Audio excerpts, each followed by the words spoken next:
Cynthia Namdi had been working as a cleaner for exactly 4 hours when she made her first mistake. She looked the CEO directly in the eyes. Her second mistake. She didn't look away. Kong Dae-van stood in his office doorway with blood on his designer shirt cuffs, and Cynthia knew exactly what that meant. She'd walked into something she wasn't supposed to see. Something people disappeared for. She should have apologized. Begged for her job. Played scared or even run away instantly. Instead, she heard herself say, "You missed a spot." The most dangerous man in New York's underworld went completely still. Then he smiled, slow and lethal. "You're either very brave or very stupid." Cynthia lifted her chin. "I'm a lot of things, Mr. Kong. Scared of you isn't one of them." She expected violence, a bullet. Maybe a one-way trip to the Hudson River.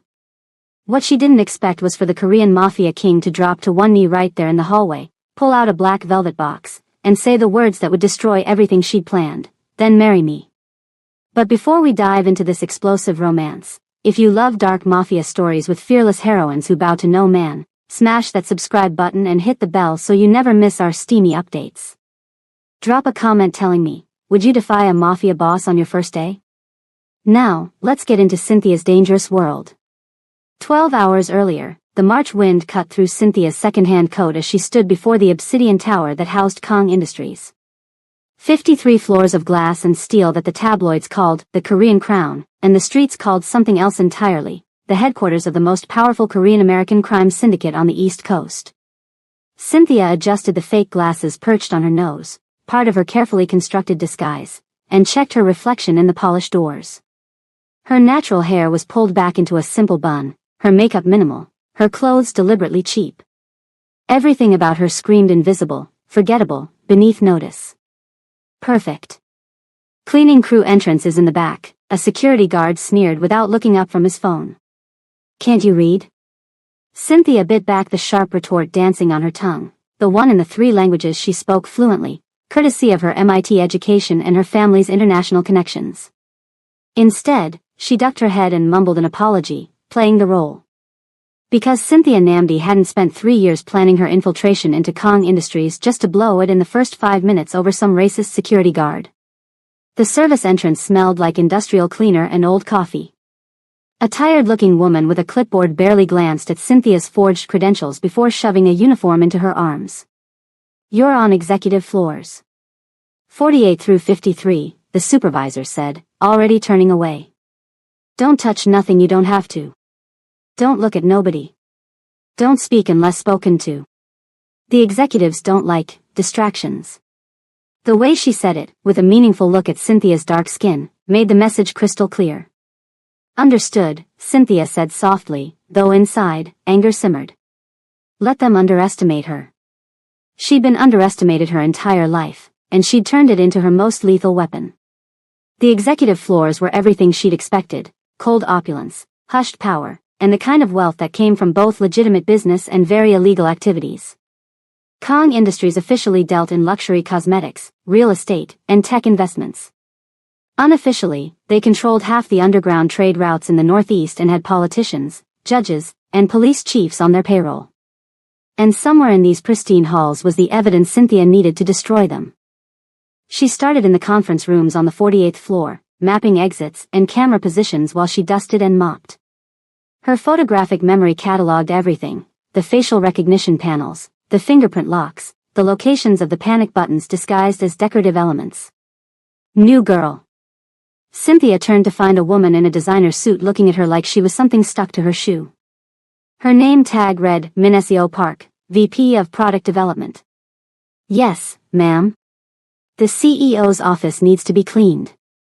Now." The regular girl called in sick, and Mr. Kong demands perfection.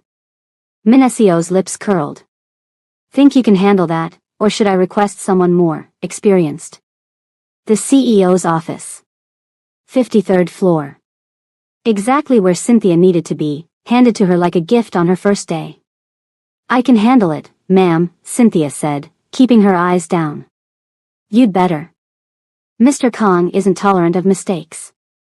Minesio's voice dropped to a whisper. "And between you and me?" He's in a particularly dangerous mood today. There was an incident with a supplier who thought they could cheat him. So whatever you do, stay invisible and get out fast. Cynthia's heart hammered as the private elevator shot up to the 53rd floor. This was it. She'd have maybe 20 minutes in Kong Devon's office while he was supposedly in a meeting downtown. 20 minutes to find something, anything, that connected him to the contaminated cosmetic shipment that had destroyed her mother's community clinic 3 years ago. The shipment of luxury Korean face creams that had been laced with toxic chemicals, causing permanent scarring and illness to over 40 women, mostly poor women of color who'd received them as charity donations. The shipment that Cynthia had traced back to Kong Industries through 3 shell companies and countless dead ends. The elevator doors opened with a soft chime. And Cynthia stepped directly into hell. The office was empty, just as Intel suggested it would be. But it wasn't the panoramic view of Manhattan or the artwork that made Cynthia freeze. It was the blood. Droplets of it, leading from the chrome and leather desk to a private door she assumed led to a washroom. Fresh blood. Still gleaming. The incident with a supplier. Cynthia's hands trembled as she pulled out her cleaning cart. She'd known what Kong Dae-van was. But knowing intellectually that the devastatingly handsome Korean CEO who graced Forbes covers was also a killer was different from seeing the evidence. She had maybe 5 minutes before whoever he'd dealt with was discovered. She needed to work fast. The desk drawers were locked, but Cynthia had learned to pick locks when she was 12, courtesy of her uncle's alternative skills lessons. The first drawer held nothing interesting. The second contained a burner phone, useful, but not enough. The third. Most people knock before entering private offices. Cynthia's blood turned to ice. She spun around to find Kong Dae-van leaning against the private door she'd been watching, very much not at a meeting downtown. He was younger than she'd expected, maybe 32, 33, with the kind of face that belonged on screens and magazine covers. Sharp jawline, intense dark eyes, black hair styled with calculated carelessness. His white shirt was rolled up at the sleeves, and yes, there was definitely blood on his cuffs. He should have been terrifying. He was terrifying. But Cynthia had spent 3 years preparing for this moment, and she'd be damned if she'd fall apart now. "I'm so sorry, sir," she said, forcing her voice into a tremor. "I was told to clean your office. I can come back. You're new." He moved with predatory grace, circling her like she was prey. "I know everyone who works in this building. I don't know you." "First day, sir." Cynthia, she caught herself. She'd been about to give her real name. Cynthia Johnson. His eyes, God, they were like chips of black ice, traveled over her slowly. Assessing. Calculating. "You don't move like a cleaner, Cynthia Johnson." Her pulse hammered. "I don't know what you mean, sir." "Don't you?" He was close now, too close, and she could smell his cologne, something expensive and dangerous. "You stand like someone with military or combat training. Your eyes have been cataloging every exit and potential weapon in this room since I appeared. And your hands." He caught her wrist, his grip iron wrapped in silk. "These aren't the hands of someone who scrubs floors for a living. Calloused, yes, but in the wrong places. So let's try this again, Cynthia. Who sent you?" This was it. The moment where her mission ended in failure or worse. Cynthia could play it safe. Break down, confess to lying on her resume, beg for mercy. Or she could do what she did best, gamble everything. She met his eyes directly, letting all the pretense drop from her expression. "Nobody sent me. And you know what? I'm tired of playing scared. Yes, it's my first day. Yes, I'm a cleaner. But I'm also the woman who just watched you track blood across your $1 million carpet, and instead of asking if I need this job, I'm going to tell you something nobody else in this building has the spine to say." His eyebrows rose fractionally. "Oh. You're sloppy. Whatever you did in that bathroom, you left evidence everywhere. There's blood spatter on the underside of your desk that your regular cleaning crew has been missing for God knows how long. There's a partial fingerprint on that whiskey glass, and unless I'm wrong, those aren't your fingers." And she glanced at the air vent. Your ventilation system is pulling whatever you're trying to clean up in that bathroom through the entire floor. In about 15 minutes, someone's going to smell it. The silence that followed was deafening. Kang Dae-van stared at her like she was a puzzle that had just rearranged itself into something completely unexpected. Then, slowly, he smiled, and it was the most dangerous thing Cynthia had ever seen. "You're right," he said softly. "About all of it. Which means you're either exceptionally observant or you have experience with cleanup. I'm observant. And I'm good at my job, whatever that job is." Cynthia pulled her wrist free, her heart screaming at her to run even as her mind stayed laser-focused. "So here's my proposal, Mr. Kang. You can kill me for seeing too much and knowing too much, which would be wasteful and create more mess for you to clean up. Or you can let me do what you're clearly paying your cleaning crew too much money to not do properly, and then we can both pretend this conversation never happened." Another endless moment where her life hung in the balance. Then Kang Dae-van laughed, a real laugh, rich and genuinely amused. "You have titanium nerves, Cynthia Johnson. I respect that." He moved to his desk, pressed a button. "Cancel my 2 o'clock.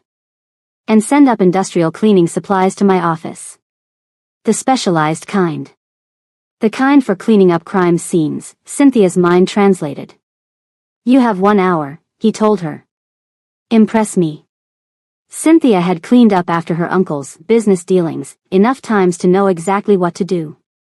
While Kang made phone calls in Korean, discussing what sounded like shipment routes and payment schedules, she systematically eliminated every trace of whatever had happened in that bathroom. She didn't look at the body bag the security team discreetly removed. She didn't ask questions. She just worked, and she made damn sure she did it perfectly. Because somewhere in this office was the evidence she needed, and she'd just bought herself access to the most dangerous man in New York's inner circle. "Efficient," Kang observed when she finished, the office spotless and smelling faintly of lemon cleaner instead of copper and death. "Thorough. My regular crew takes 3 hours and still misses things. You did it in 45 minutes. Like I said, I'm good at my job." Cynthia started packing her supplies, mind racing. She needed to get out, regroup, figure out how to leverage this. "How much are they paying you?" She blinked. "Sir? Your salary." "How much?" $15 an hour?" His jaw tightened. "Insulting. How would you like a new position?" "Private cleaner for the executive floor. $25 an hour, benefits, and you work directly for me.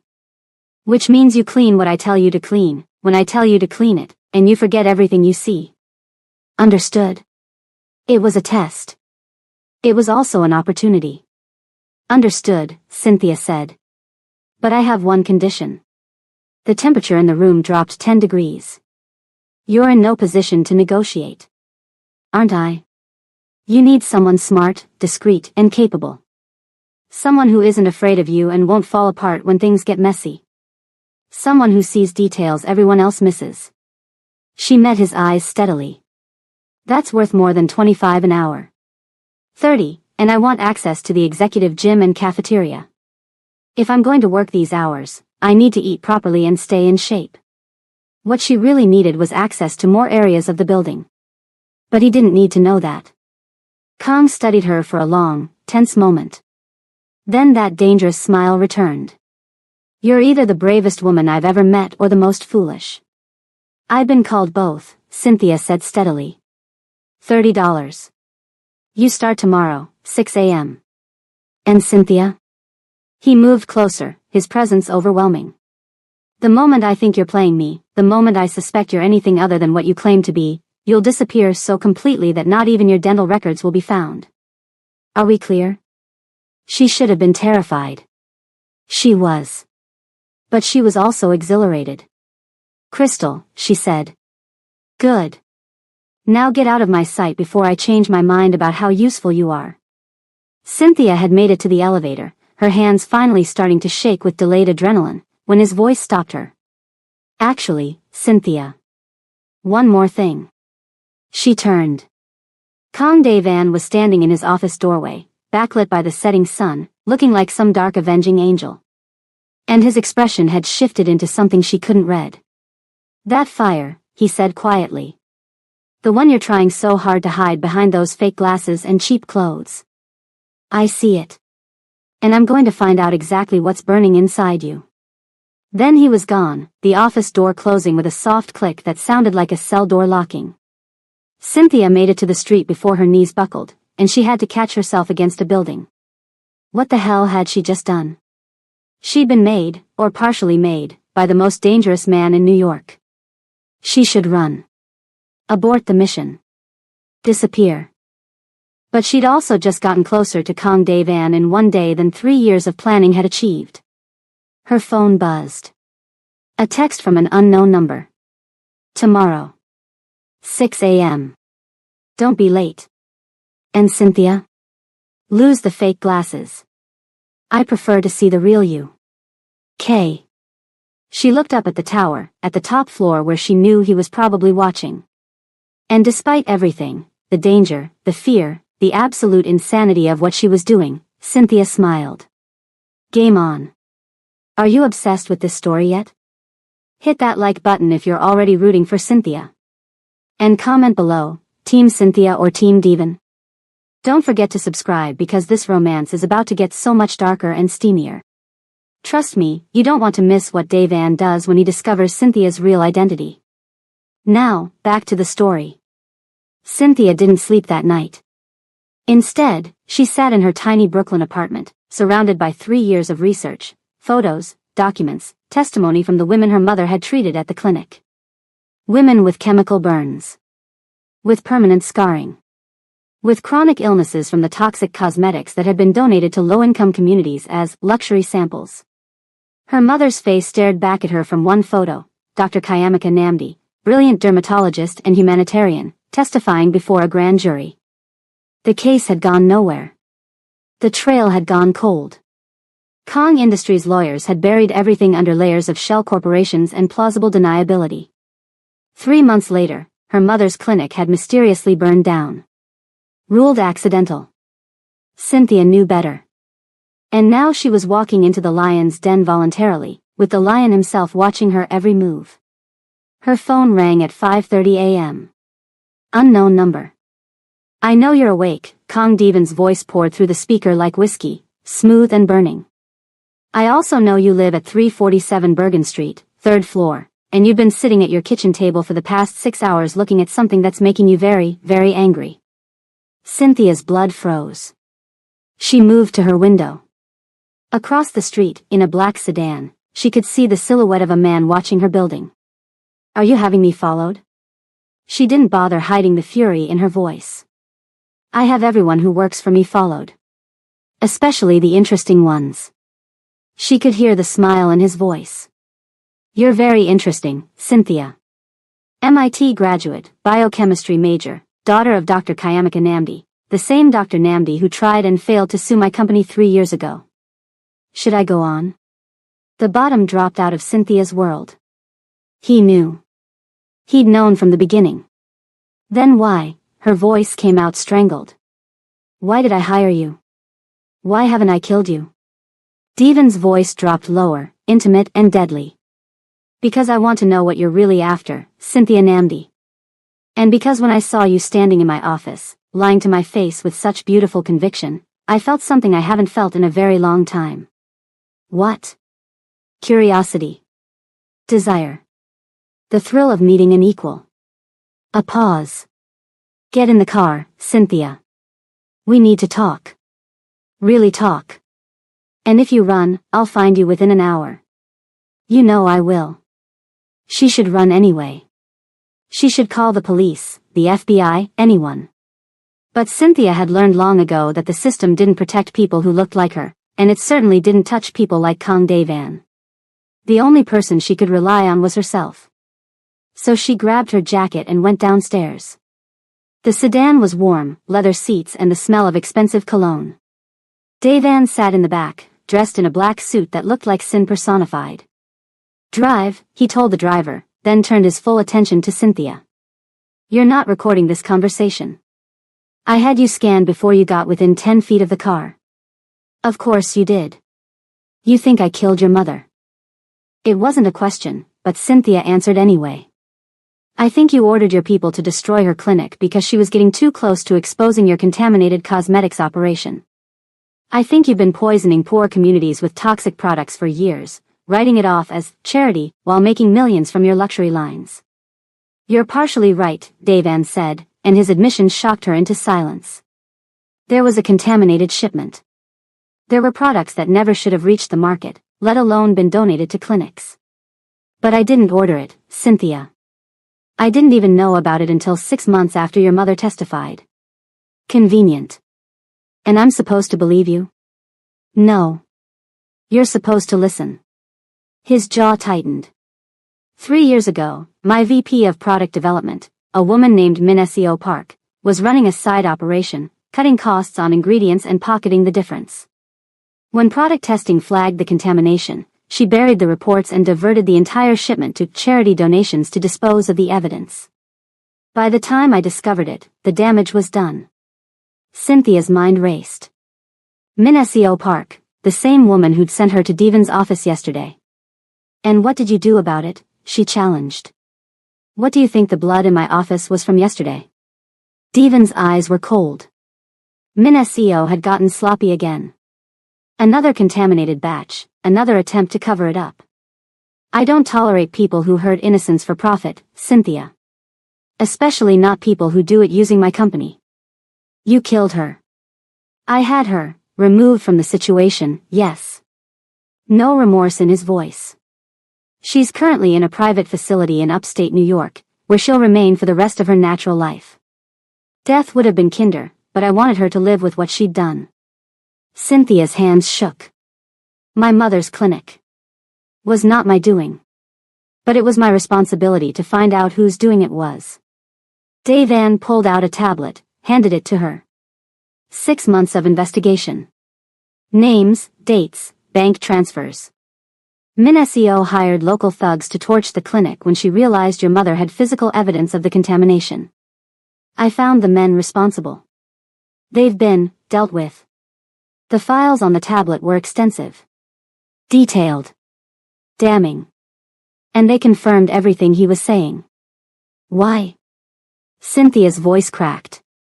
Why would you investigate? Why would you care? For the first time, something like emotion flickered across Defies' face.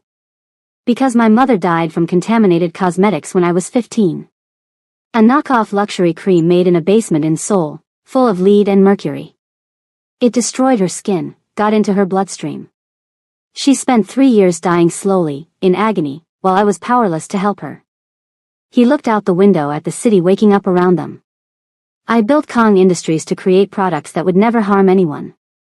To set standards so high that no one in the industry could get away with what was done to my mother. And when I found out that someone in my own company had done exactly that, his hands clenched into fists. I made it my mission to destroy everyone involved and make sure it never happened again. I don't know whether to believe you, Cynthia whispered. I don't care if you believe me. I care about what you do next. Defies turned to face her fully. You have 2 choices, Cynthia. Take that evidence, give it to the prosecutors, finally get justice for those women and your mother's legacy. I'll cooperate fully. I'll testify. I'll hand over everything. And the second choice? His eyes burned into hers. Work with me. Use that brilliant mind not for revenge, but for prevention. I need someone in my R&D department who actually gives a damn about safety, about ethics, about making sure this never happens again. Someone I can trust to be my eyes and ears, to question everything, to never let me become complacent. You want me to work for you? After everything? I want you to work with me. As my director of product safety. Full access to every formula, every supplier, every lab. The power to shut down anything that doesn't meet your standards. And, he paused. I want you to teach me to be better than I am. Cynthia stared at him. You're insane. Probably. I'm also serious.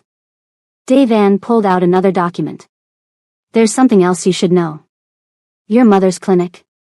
I bought the property through a trust. I've been funding the rebuild for the past year. It'll reopen next month as the Dr. Kayamika Namdi Community Health Center, with a full dermatology wing and cosmetic safety research lab. Staffed, funded, and ready to serve the same community she dedicated her life to. Tears burned in Cynthia's eyes. Why?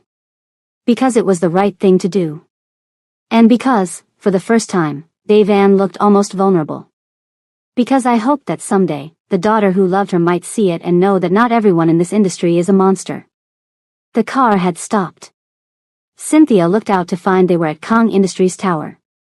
So what's it going to be, Cynthia Namdi? Devan asked. Justice through the courts, which we both know will take years and might not result in real change? Or justice through action, by making sure nothing like this ever happens again? It was manipulation. It was a calculated move by a man who'd built an empire on strategy and power. It was also, Cynthia's instinct screamed, the truth. I have conditions, she said. That dangerous smile returned. Of course you do.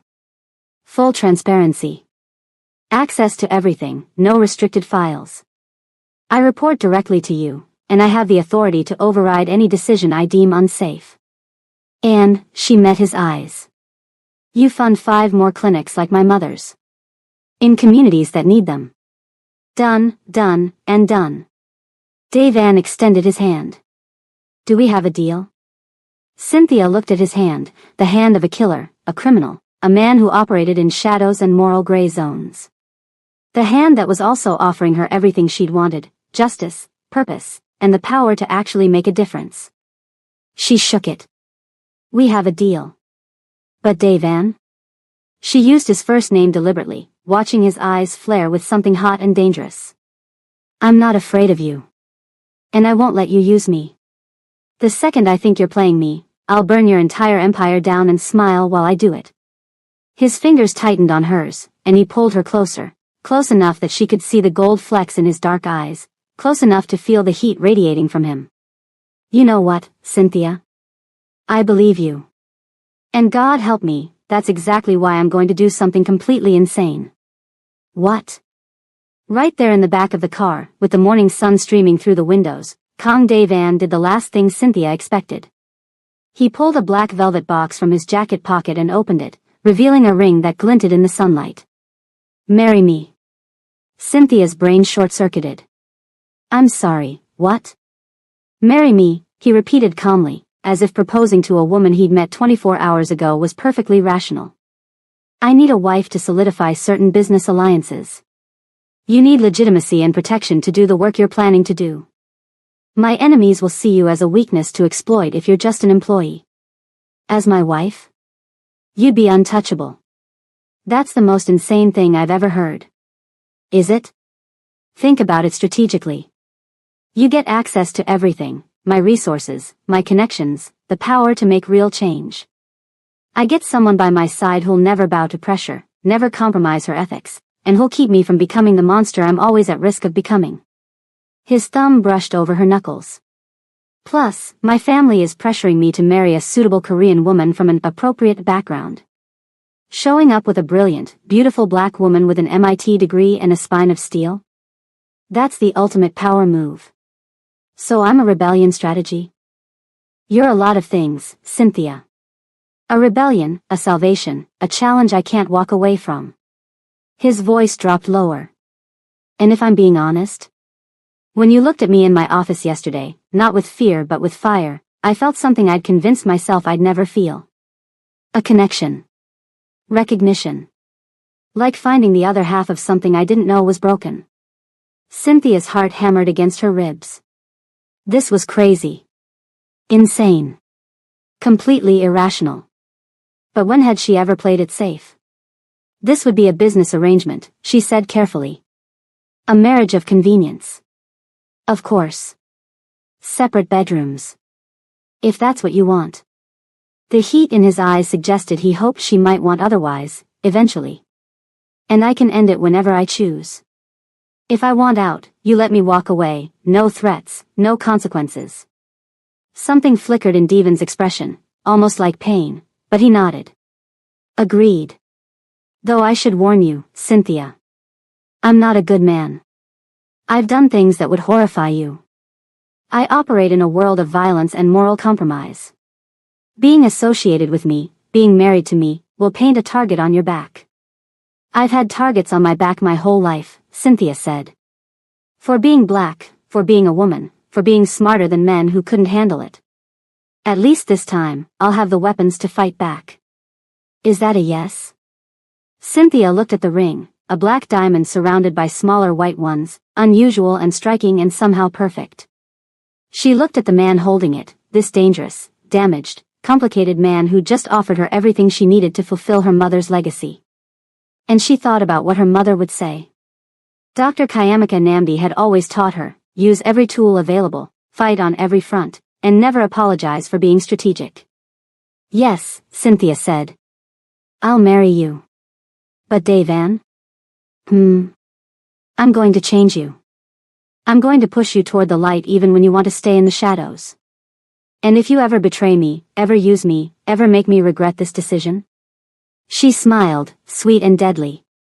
I know where you sleep, I know how to make toxins that can't be traced, and I'm my mother's daughter. I will end you. Devan laughed, a real, genuine laugh that transformed his face from intimidating to devastatingly handsome.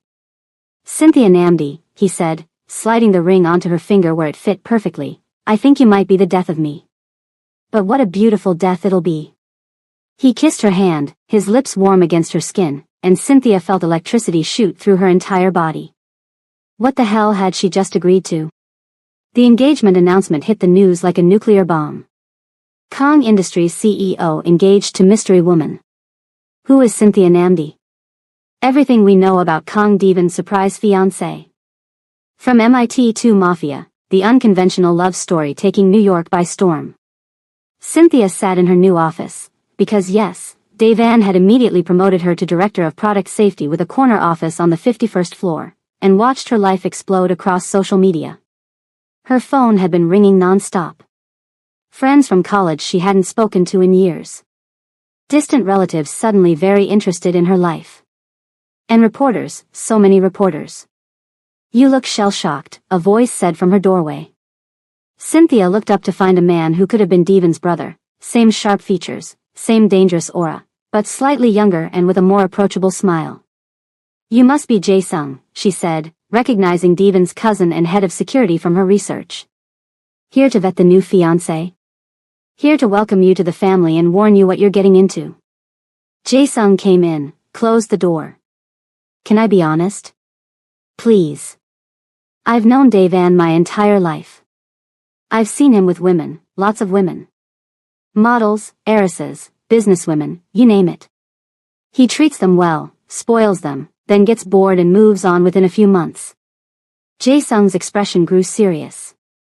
But the way he looks at you? I've never seen that before.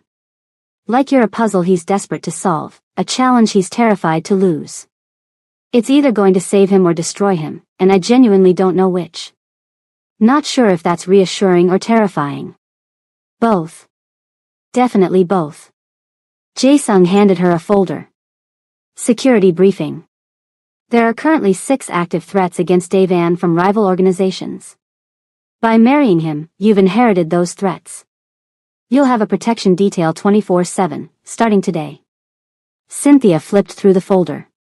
Russian mob, Chinese triads, a rogue Korean faction, 2 rival American crime families, and, she paused, the Calabrese family. The Italian Mafia? Why are they? Devan refused to marry Sofia Calabrese, daughter of the East Coast Don. It was a strategic alliance their families had discussed, but Devan kept putting it off. Then yesterday, he calls Don Calabrese and says, sorry, I'm marrying someone else. Jae-sung grimaced. Sophia is not a woman who takes rejection well. And her father takes disrespect even less well. Perfect. As if this situation wasn't complicated enough. There's something else, Jae-sung said quietly. Devan's family is flying in from Korea for an emergency meeting. His father, his 3 brothers, his aunt who basically runs the Korean branch of operations. They're not happy about this engagement. Because I'm black. Because you're not who they chose. The racism is just their excuse. Jae-sung met her eyes. They're going to try to break you, Cynthia. To test you, intimidate you, make you run.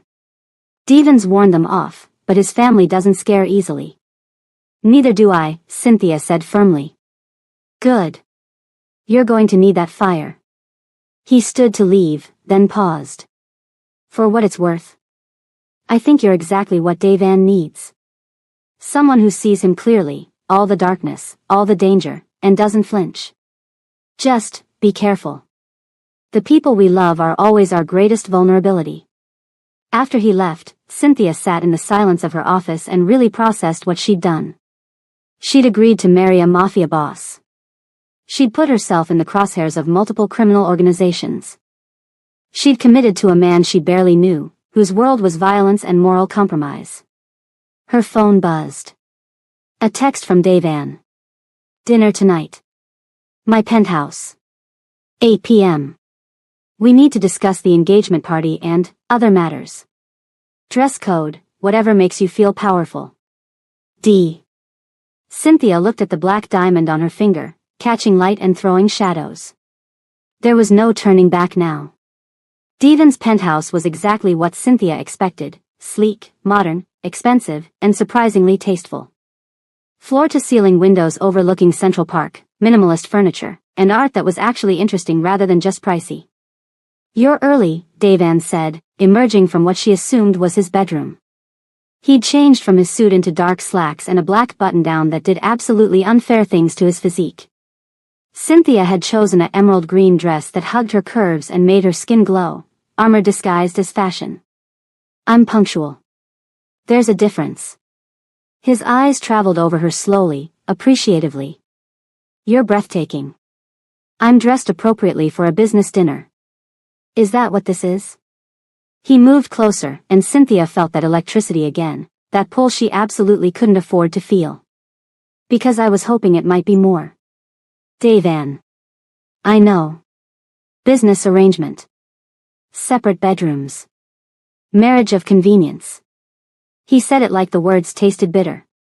But Cynthia, I need you to understand something. I don't do anything by half measures. When I commit fully. This started as strategy, yes. But every moment I spend with you makes it feel like something else entirely. Cynthia's breath caught. We've known each other 2 days. I've known soldiers who've bonded for life in 2 hours under fire. Time is relative. His hand came up, fingers barely brushing her cheek. I'm not asking you to love me. I'm not even asking you to trust me yet. I'm just asking, don't close the door on the possibility that this could become real. She should say no. Should maintain boundaries. Should remember this was all part of her mission to honor her mother's memory and protect others. But when Defies looked at her like that, like she was something precious and dangerous and infinitely fascinating, her carefully constructed walls trembled. I won't close the door, she whispered. But I won't walk through it yet either. Fair enough. He stepped back, and Cynthia could breathe again. Come. I have something to show you before dinner. He led her through the penthouse to a locked room. Inside was a fully equipped chemistry lab, professional grade, everything she'd need for cosmetic development and safety testing. I had it installed this afternoon, Defies said. I know you'll have the company labs, but I thought you might want space to work privately. To develop your own formulas, to experiment without corporate oversight. Cynthia walked through the lab, touching the equipment with something like reverence. This is too much. Not enough? Tell me what else you need. It's perfect. She turned to him, and for the first time, let him see genuine warmth in her expression. Thank you, Defies. Really. Anything for you, Cynthia. Anything to see that light in your eyes. Dinner was surprisingly normal. Thai takeout because neither of them felt like formal dining, eaten at his breakfast bar while they discussed the engagement party planned for 2 weeks out. It'll be a circus, Defies warned. Every major player in New York's underworld and legitimate business communities. Politicians, judges, competitors, allies, enemies. Everyone will be watching to see if you're strong enough to stand beside me. Let them watch, Cynthia said. I've spent my life being underestimated. I'm good at using it as a weapon. I believe it. He refilled her wine. There's something else. My father wants to meet you before the party. Tomorrow night, private dinner, just the immediate family. How immediate? Father, 3 brothers, and my aunt. My mother passed away, as I mentioned. My Aunt Minji essentially raised us and runs the Korean operations. His jaw tightened. She's going to be challenging. Challenging how? She believes the family should stay pure Korean, marry within our community, maintain traditional values. She's going to see you as a threat to everything she values. And your father? Pragmatic. He'll judge you on your usefulness to the family business and your ability to handle pressure. Impress him, and you'll have his support. Show weakness, and he'll insist I break the engagement. Cynthia lifted her chin. Then I'll impress him. Devon's smile was proud and possessive. That's my queen. The word sent shivers down Cynthia's spine. Queen. Was that really what she was becoming? The queen to his dark king? Later, as they stood on his balcony overlooking the glittering city, Devan asked the question she'd been dreading. Are you still looking for evidence against me, Cynthia? Still planning to take me down? She could lie. Should lie. But something about the vulnerability in his voice, the genuine curiosity without threat, made her choose honesty. I don't know, she admitted. I came here for revenge. For justice. To destroy the person I thought was responsible for my mother's pain. But you're not who I expected. This, she gestured between them, isn't what I expected. So I'm trying to figure out what justice really looks like now. And if it still means destroying me? Then I'll give you the courtesy of telling you first. She met his eyes. That's more than most people in your world would do. Yes. It is. He reached out, tucked a curl behind her ear. You're honest in a world of liars, Cynthia. It's like finding a diamond in a coal mine. Precious and out of place and worth protecting at all costs. I don't need protection. Everyone needs protection. Even queens. Especially queens. His thumb brushed over her bottom lip. Let me be your shield, Cynthia. Your weapon. Your partner in whatever war you're fighting. And what do you get out of it? You, he said simply. The chance to be something better than what I am. The hope that maybe, just maybe, I can build something good instead of just destroying what's bad. Cynthia's heart hammered. This was dangerous, so much more dangerous than any physical threat. Because she was starting to care. Starting to see the man beneath the monster. Starting to imagine what it might be like to actually fall for Kang Dae-van. I should go, she whispered. You should stay. His forehead rested against hers. But I won't force it. I meant what I said, Cynthia.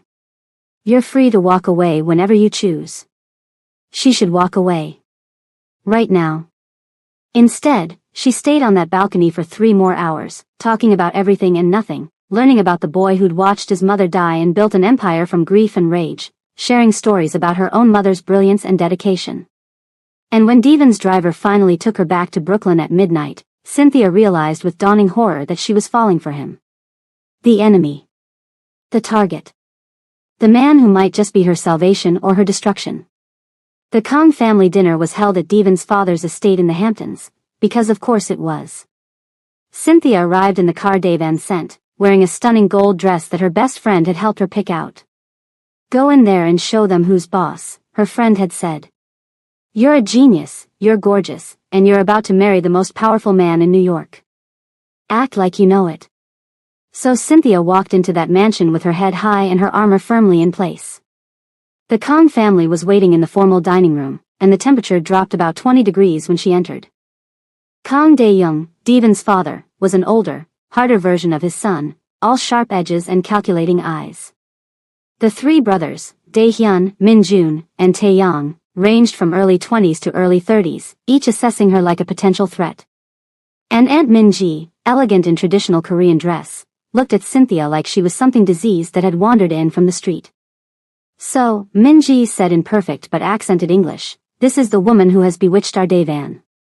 This is Cynthia Namdi, Dae-van said firmly, his hand on the small of Cynthia's back, a gesture of support and possession. My fiancée. And you will all treat her with the respect she deserves. Respect is earned, nephew, Minji said coldly. Not demanded. Then let me earn it, Cynthia said calmly, meeting the older woman's eyes. I understand you have concerns about my background, my race, my suitability for this family. So let's address them directly. Yes, I'm black. Yes, I'm American. Yes, I don't come from your world. But I'm also an MIT-trained biochemist with a perfect academic record. I speak 3 languages including Korean. She switched to flawless Korean. And I understand the importance of family honor and strategic alliances better than you might think. The brothers looked impressed. Dae-young's eyebrows rose. Minji's expression didn't change, but something flickered in her eyes. Korean, she responded in the same language. Where did you learn? I minored in Asian languages and business culture. I believe in understanding the worlds I'm entering. Cynthia switched back to English. I know this engagement wasn't what you planned for Daevan. But I'm not a weakness. I'm an asset. I bring skills, connections, and a perspective that can help this family expand into new markets and legitimize operations that currently exist in gray areas. Legitimize? Dae-hyun, the eldest brother, spoke up. You think we need to be legitimate? I think the world is changing, Cynthia said. And families that don't adapt get left behind or destroyed. Your nephew understands that. It's why he built Kong Industries into a billion-dollar corporation with actual products and real market value, not just a front for illegal operations. You speak boldly for an outsider, Minji said. I speak honestly. Which is apparently rare in your world. Cynthia took a seat at the table without being invited, another power move. So let's be honest. You're going to test me tonight. You're going to throw everything you can at me to see if I break. You might even threaten me. But here's what you need to understand. I don't scare easily, I don't break under pressure, and I'm exactly the kind of partner Daevan needs. Someone who'll challenge him. Someone who'll keep him grounded. Someone who'll make sure he builds a legacy instead of just maintaining an empire. The silence was deafening. Then Kang Dae-young started to laugh, a real, genuine laugh. She has fire, son, he said to Daevan. And intelligence. I approve. Father, Minji started. I approve, Dae-young repeated firmly. She's right about the changing world. And she's right about needing someone strong beside Daevan. This one, he nodded at Cynthia. She'll survive the life. The question is, will you love her enough to protect her from it? Daevan's hand found Cynthia's under the table, squeezed gently. With everything I am. The dinner that followed was still tense, still full of subtle tests and pointed questions, but Cynthia had passed the first hurdle. She'd earned Dae-young's approval, and in this family, that mattered most. Later, as Daevan walked her to the car, he pulled her close. You were magnificent, he murmured against her hair. Absolutely magnificent. I was terrified. You hid it perfectly. He pulled back to look at her. Cynthia, I need to tell you something.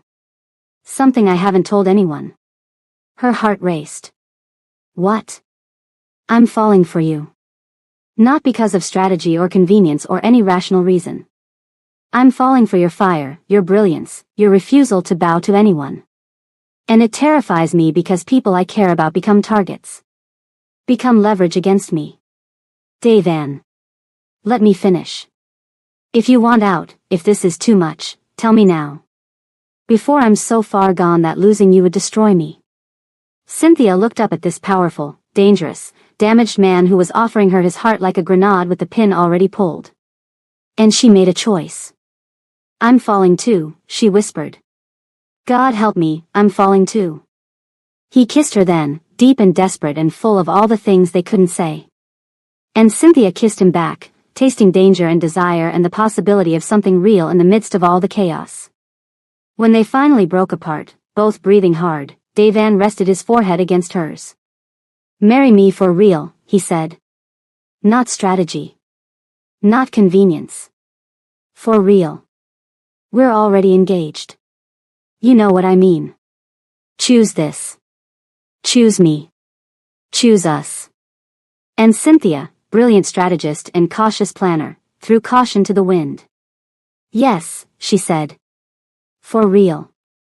Oh my God, I am dying at this romance. Cynthia and Devan are the power couple we didn't know we needed. But family is the least of their problems, because in part 2, Sofia Calabrese comes for revenge, Cynthia's past catches up with her in the most shocking way, and someone in the Kong family is plotting betrayal. If you're obsessed with Cynthia and Devan's story, smash that subscribe button and turn on notifications because part 2 is going to be explosive. Comment below, should Cynthia trust Devan completely, or should she keep some secrets? And what do you think Sofia Calabrese is going to do? Don't forget to like this video if you're already shipping #Sivan, yes, that's their couple name now, and share it with anyone who loves dark romance with fearless heroines and morally gray heroes who'd burn the world for their queens. Part 2 drops soon, and trust me, you do not want to miss what happens when Cynthia and Devan's engagement party gets crashed by every enemy they've ever made. It's about to get dangerous, steamy, and absolutely unhinged. Until next time, stay dangerous, stay in love, and remember, the best romances are the ones that set the whole world on fire. See you in part 2.